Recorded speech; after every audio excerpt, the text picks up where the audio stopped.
अस्सलाम वालेकुम जी dear students, कैसे हैं आप? उम्मीद करता हूँ खैरियत से होंगे। शुरू करते हैं अल्लाह के नाम से जो बड़ा बाबरकत और नहायत रहम करने वाली ज़ात है। जैसा कि आपको मालूम है कि हमारी जीके टेस्ट प्रिपरेशन में ऑर्गेनाइजेशंस, लीग्स, उसके बाद जो ग्रुप्स थे, डेमोक्रेटिक कह लें या आप इकोनॉमिक फॉर्म कह लें, तो वो वाली सीरीज़ चल रही है। उम्मीद करता हूँ कि 2 से 3 दिन में ये हमारी इंशाल्लाह ख़त्म हो जाएगी। उसके बाद हम जीके के अगले पोर्शन की तरफ जाएंगे। तो आप लोगों से एक दरख्वास्त है कि आप सबसे पहले ना चैनल को सब्सक्राइब कर लें और साथ ही बेल आइकन का बटन जो है उसे प्रेस कर लें ताकि हर वीडियो आपको टाइमली मिलती रहे। ठीक है। अगर किसी ने व्हाट्सएप ग्रुप हमारा ऐड करना है जहाँ पे हम अपना PDF शेयर करते हैं, तो वो इस वाले कॉन्टैक्ट नंबर पे टेक्स्ट करें अपना। मेल का अलग ग्रुप है, फीमेल का अलग ग्रुप है। तो शुरू करते हैं जी अपना आज का लेक्चर। आज जो हमने पढ़ना है ना, वो पढ़ना है G7। ठीक है, G7 stands for group of 7। अच्छा, पहले वॉइस का इशू आ रहा था।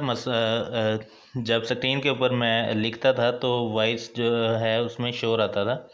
तो आज मैंने ज़रा ये चेंज किया है सॉफ्टवेयर ना, तो ये भी एक्सपीरियंस खैर हमें हो जाएगा अभी ही। अच्छा, G7 ग्रुप ऑफ 7, इसका पर्सपेक्टिव अगर मैं आपको बताऊं ना, मकसद जो था इसका, तो क्या था वो मकसद? इसका ये था कि दुनिया के अंदर ना 7 कंट्रीज़ वो समझते थे कि जी हम मेजर कंट्रीज़ हैं, हमारे अलावा कोई सुपर पावर नहीं है, हम जो है दुनिया पे राज करेंगे। ठीक है। तो उन्होंने सोचा मिल के आपस में कि क्यों ना हम अपने आप को डिक्लेयर कर दें कि हाँ मैं पावर हूँ। ठीक है, मेरे पास पावर है, हम लोग ही दुनिया की मईशत को चलाएँगे, हम लोग ही दुनिया को हर तरह से कंट्रोल करेंगे।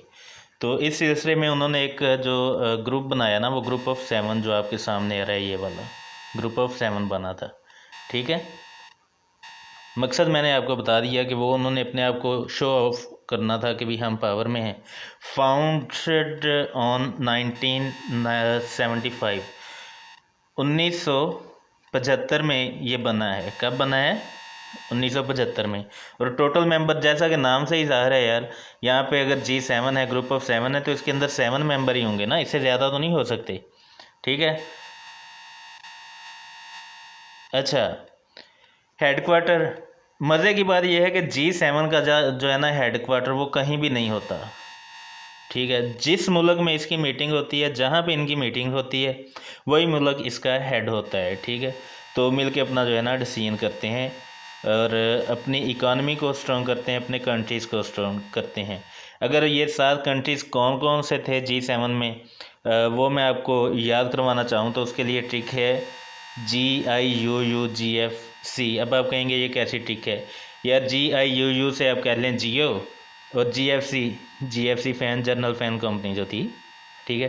तो उन्हें तो वैसे भी जीना चाहिए, देखें ना उन्हें कितनी बड़ी सहूलत आपको दी है। फ़ैन जो है आपको गर्मियों में हवा देते हैं। तो आपकी ट्रिक यही है, जियो GFC। अच्छा, जे जो है JIUU, जे से जापान, आई से इटली, यू से UK, और यू दूसरा जो ये वाला यू है, सेकंड वाला। ठीक है। यहाँ से USA, जी से जर्मनी, F से फ्रांस, C से कनाडा। अक्सर लोग गलती कर जाते हैं, C से कनाडा की बजाय वो C से चाइना बना जाते हैं ना। तो C से चाइना नहीं है भाई, C से कौन सा मुल्क है? कनाडा। अच्छा, ये तो बन गया, इन्होंने अपने आप को डिक्लेयर कर दिया कि भाई हम सुपर पावर्स हैं, हम ही दुनिया को कंट्रोल करेंगे, हमारे अलावा कोई भी नहीं है। ठीक है। उसके बाद रशिया ने इसे ज्वाइन किया 1970 में, 1977 में रशिया ने इसे बनने के 2 साल बाद ज्वाइन किया कि भाई मैं भी सुपर पावर हूँ। इन्होंने उसे साथ शामिल कर लिया, अपने साथ मिला लिया इन कंट्रीज़ ने। जब रशिया साथ शामिल हुआ तो 7 कंट्री पहले थे, एक रशिया आ गया, टोटल 8 हो गए। ठीक है। अब 8 हुए तो इसे फिर G8 कहा जाने लगा। G8 इसे फिर कहा जाने लगा ना। अच्छा, G7 और G8 दोनों का मकसद एक ही था। उसके बाद रशिया को जो है ना 1914 में, 1914 में निकाल दिया गया। क्यों निकाला गया? कि रशिया ने आपको आजकल भी पता है कि रशिया का यूक्रेन के साथ वो जंग चल रही है, तनाज़ा चल रहा है। तो उस वक़्त जो यूक्रेन का सिटी था ना, क्रेमिया, ये कोई जगह है यूक्रेन की, रशिया ने उसके ऊपर हमला कर दिया था। तो फिर बाकी कंट्रीज़ जो थे वो आपको पता है ये वाले जितने भी हैं ये तो सपोर्ट करते हैं यूक्रेन को, ठीक है। तो इन्होंने कहा कि भाई अगर आप यूक्रेन पे हमला करेंगे, अगर आप क्रीमिया के तनाज़े को हल नहीं करते तो हम आपको इससे निकाल देंगे। क्या कर देंगे? निकाल देंगे। रशिया ने कहा भाई निकाल दें, हमें कोई इशू नहीं है। तो फिर रशिया को निकाल दिया गया, ये दोबारा से फिर G7 बन गया, ठीक है।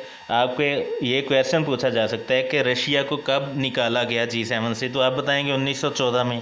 या आपसे क्वेश्चन हो सकता है कि G8 कब बनी, आप बताएंगे 1977 में, ठीक है। आपसे ये भी क्वेश्चन हो सकता है कि जब G8 बनी उसके बाद कब किस सन में दोबारा G7 बनी है। ये बड़ी इम्पॉर्टेंट चीज़ें हैं।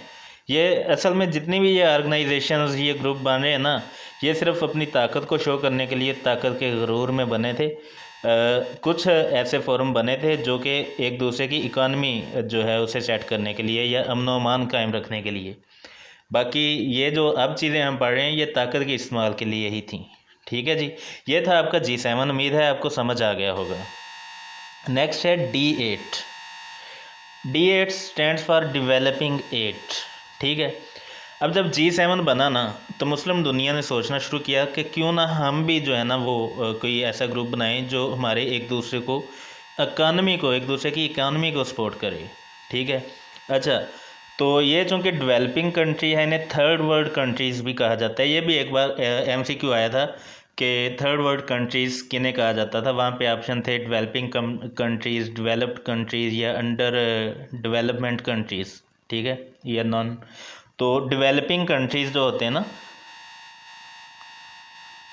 डेवलपिंग कंट्रीज़, इन्हें कहा जाता है थर्ड वर्ल्ड कंट्रीज़। ये याद रखिएगा, बड़ी इम्पॉर्टेंट बात है ये भी आपके लिए, ठीक है। तो जब इन्होंने सोचा तो इन्होंने क्या कहा कि चलें ठीक है जी, हम बना लेते हैं।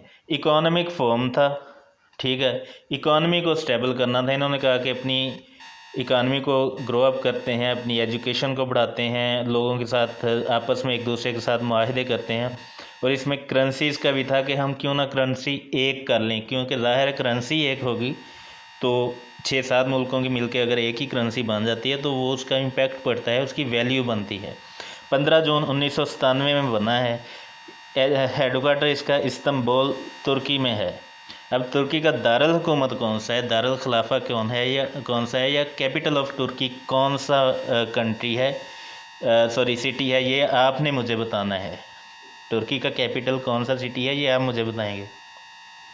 फाउंडर जो इसके थे ना वो थे नेकमेटन रिबेकन। कौन से? नेकमेटन रिबेकन, नेकमेटन रिबेकन। 1996 से 1997 तक ये पर्सन जो है ना ये टर्की के प्राइम मिनिस्टर रहे हैं। क्या रहे हैं? टर्की के प्राइम मिनिस्टर। टोटल कंट्रीज़ इसके अंदर 8 हैं। यार नाम से ही ज़ाहिर है, अगर ये D8 है तो ज़ाहिर है कंट्रीज़ भी इसके अंदर 8 होंगे, 8 होंगे। कौन कौन से कंट्रीज़ हो सकते हैं? Developing countries. सबसे पहले आपने देखना है कि ये डेवलपिंग कंट्रीज़ की बात हो रही है, तो पाकिस्तान भी तो एक डेवलपिंग कंट्री है। इसके अंदर जो ममालिक थे वो थे पाकिस्तान, तुर्की, Indonesia, Bangladesh, Nigeria, Iran, Egypt और मलाइशिया, ठीक है। अच्छा, ये 8 थे। इन्होंने ये अपना जो है ना इनिशिएटिव लिया था। इसके आगे आ जाता है नंबर नेक्स्ट हमने पढ़ना है G20। वो जो हमने पीछे G7 G8 पढ़ा था ना वही G20 बना। फिर इन्होंने सोचा कि क्यों ना हम और लोगों के साथ को अपने साथ मिला लेना, मतलब ताकत का इस्तेमाल था, ताकत अपनी शो करनी थी। उन्होंने सोचा कि G7 से कुछ नहीं हो रहा, हम ऐसा करते हैं कि ग्रुप को बढ़ाते हैं, अपने अंदर और लोगों को लेके आते हैं। फिर ये 20 अगस्त 2003 में जो वर्ल्ड ट्रेड ऑर्गेनाइजेशन जो थी ना उसकी जो मीटिंग हुई, 5th मीटिंग थी ये, वर्ल्ड ट्रेड ऑर्गेनाइजेशन की 5th मीटिंग थी और मिनिस्टर्स की मीटिंग थी। वहाँ पे उन्होंने डिसीजन किया था कि हम G20 बनाते हैं मिलके, ठीक है। G20 बन गया जी। यार सॉरी यार, एक मिनट। अच्छा, G20 बना। फिर 20 अगस्त 2003 में ये भी क्वेश्चन आ सकता है कि G20 कब बना, ये भी आ सकता है किस मीटिंग में बना, तो आप बताएंगे WTO की मीटिंग थी। WTO stands for World Trade Organization. कौन सी मीटिंग थी? 5th मीटिंग थी इसकी। कौन सी मीटिंग थी? 5th। कहाँ पे हो रही थी WTO की मीटिंग? एक ही लाइन है जिसके अंदर 4 से 5 MCQ बन रहे हैं। बहुत इंपॉर्टेंट बातें हैं, स्मार्ट वे में आपको सारा सिलेबस करवाया जाएगा, आपने बिल्कुल परेशान नहीं होना। और अगर आप PPSC के पास पेपर्स पढ़ते हैं तो आपको आइडिया होगा कि बिल्कुल वही बातें मैं कर रहा हूँ जो वहाँ पे पूछी जाती हैं, और जो नहीं पूछी जाती वो भी मैं यहाँ पे कर रहा हूँ क्योंकि ये नेक्स्ट में पूछी जानी है। ठीक है। अच्छा, G20 के जो अच्छा कहाँ पे हुई थी? कैकोन मैक्सिको। मीटिंग जो हुई थी वो कैकोन मैक्सिको में हुई, इसी में इसको जो है बनाया गया, फिर यही इसका हेडक्वार्टर भी बन गया। ठीक है, कैकोन मैक्सिको ही इसका हेडक्वार्टर है ग्रुप ऑफ 20 का। पहले तो था ना कि G7 का कोई भी हेडक्वार्टर नहीं था, जहाँ पे मीटिंग होती थी वही मुल्क उसका प्रेसिडेंट या सेक्रेटरी होता था। अब इन्होंने ये बना दिया इसका भी सेक्रेटरी या प्रेसिडेंट कोई नहीं है। ठीक है। अच्छा, आगे है लास्ट और नेक्स्ट मीटिंग कब हुई, ये आपने मुझे बताना है कि G7 का लास्ट समिट या मीटिंग कब हुई। इसी तरह नेक्स्ट मीटिंग का भी आपने बताना है कि वो कब हुई है G7 की, सॉरी G20 की। ठीक है। तो उम्मीद करता हूँ आज का ये छोटा सा लेक्चर था, जो 3 आपको पढ़ाए गए हैं इसमें टॉपिक्स, आपको समझ आ गए होंगे। अगर आपने व्हाट्सएप ग्रुप में शामिल होना है तो दिए गए इस नंबर पे व्हाट्सएप करके अपना नाम, आपसे कुछ इन्फॉर्मेशन ली जाएंगी, उसके बाद आपको ऐड कर दिया जाएगा। ठीक है। फ़िलहाल हम अपनी अकेडमी तो खैर अभी मैं नहीं कहूँगा इसे, इस फोरम पे आपको फ्रीली जो है करवाया जा रहा है ये कोर्स। मतलब इससे आप एलिजिबल हो जाएंगे PPSC FPSC के जो जनरल एबिलिटी के टेस्ट होते हैं वो क्लियर करने के। तो नेक्स्ट इंशाल्लाह कोई स्ट्रेटेजी बनाएंगे कि हमने क्या करना है आगे ना। तब तक स्टे ब्लेस्ड। अल्लाह हाफिज़।